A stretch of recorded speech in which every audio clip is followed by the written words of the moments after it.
As if once wasn't enough, Sony tried to give the Amazing Spider-Man franchise another go. The result? Sony working out a deal with Kevin Feige to bring Spider-Man to Marvel Studios less than a year after its release. But is the film really as bad as all that? Find out when Johnnie Torch reviews The Amazing Spider-Man 2.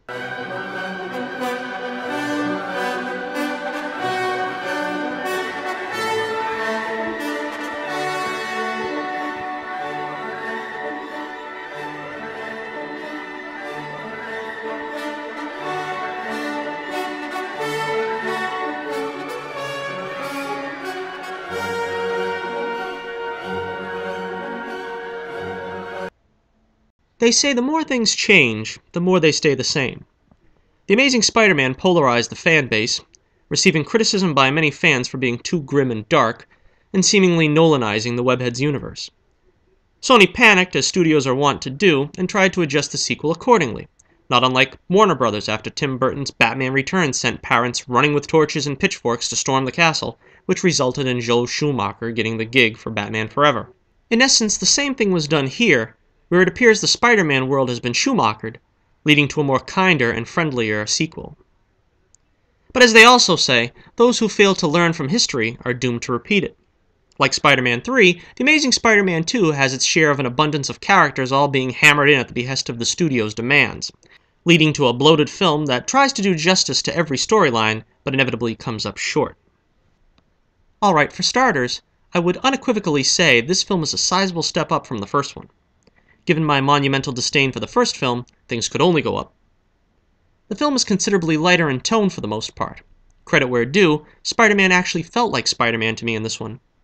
One of my biggest criticisms of the first film was there was no sense of exhilaration at being Spider-Man. That's all changed here. Also, there was more of the wisecracking Spidey trademark than ever attempted before, and for the most part, the jokes work. One of my longtime gripes of Spidey's constant unmasking is addressed as well. Garfield is maskless only twice, and both times briefly, and before a single person. A real triumph, to be sure. Andrew Garfield himself seems more at ease in the role and has abandoned the stuttering, twitchy mannerisms that I found completely annoying in the first film. He still has the occasional moments of milking that Brooklyn accent that I found irritating in the first film. All I got is a briefcase full of junk, I don't know, forget about it. But in all fairness, he does a pretty good job this time out. The love story between he and Gwen was handled about as well as I could imagine it, pulling some concepts from the original comics such as Gwen moving to London.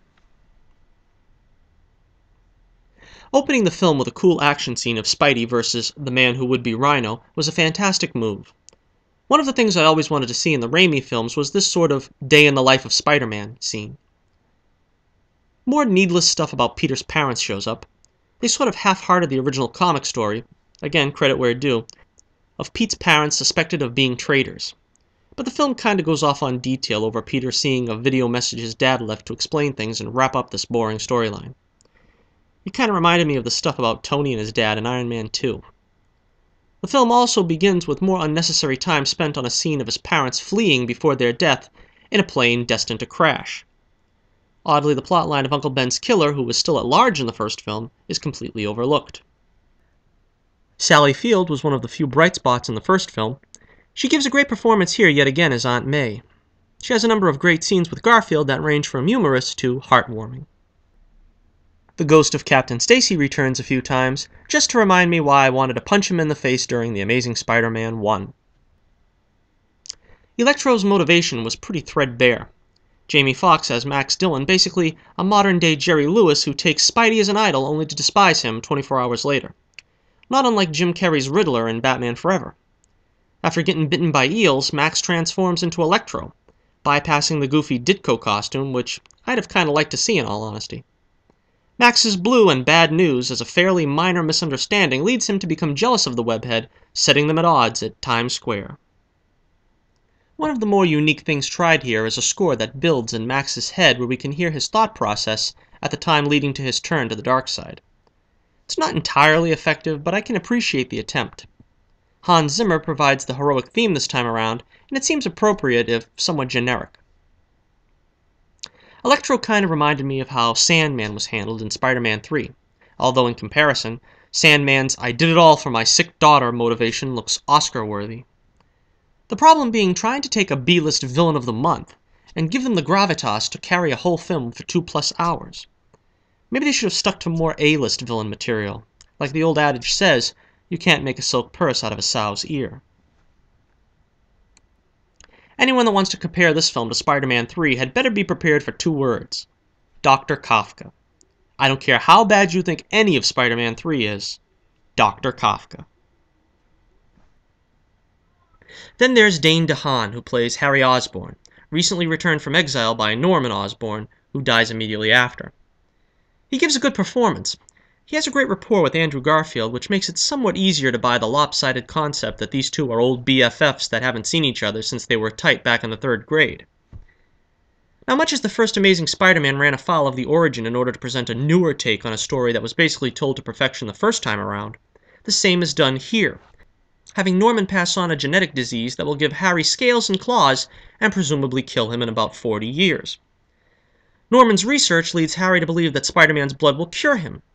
He tries to get Peter to talk to Spidey on his behalf. Peter tries to feign ignorance of Spidey, but Harry's desperation causes him to visit Harry as Spider-Man and explain the potential horrors of giving him his blood untested. Harry's unmoved as the disease is progressively getting worse.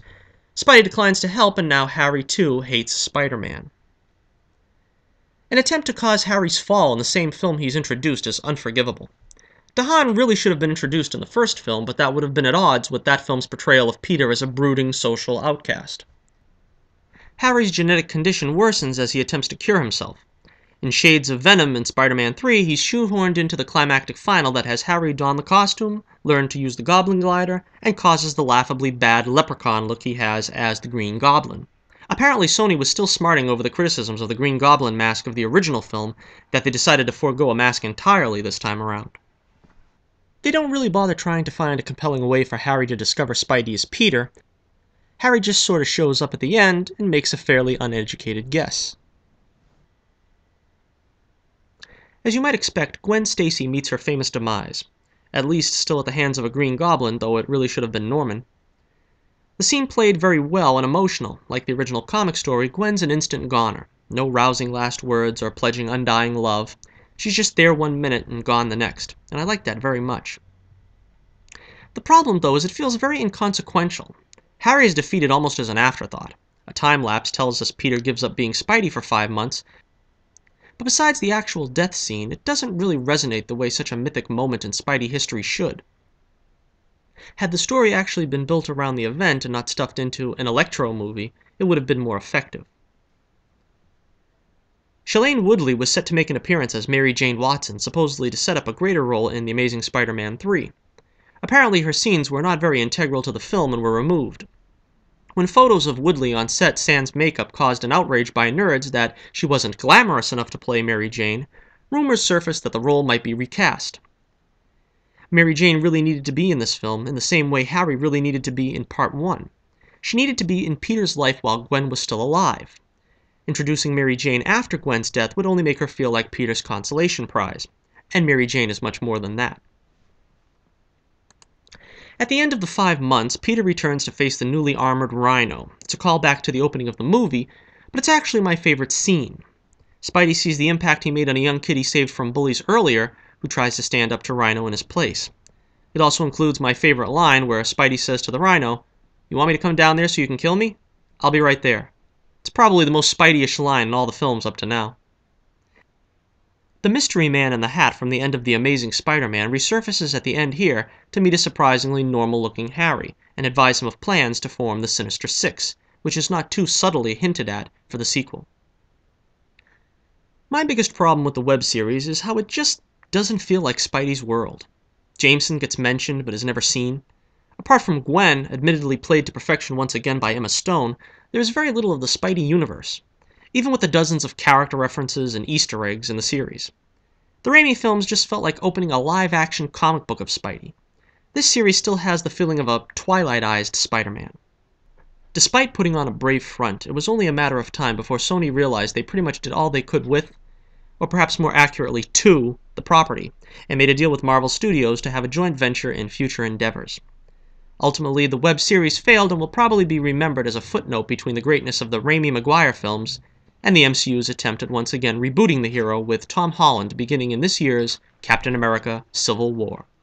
In conclusion, The Amazing Spider-Man 2 isn't a masterpiece by any means, but it's infinitely more watchable than its predecessor.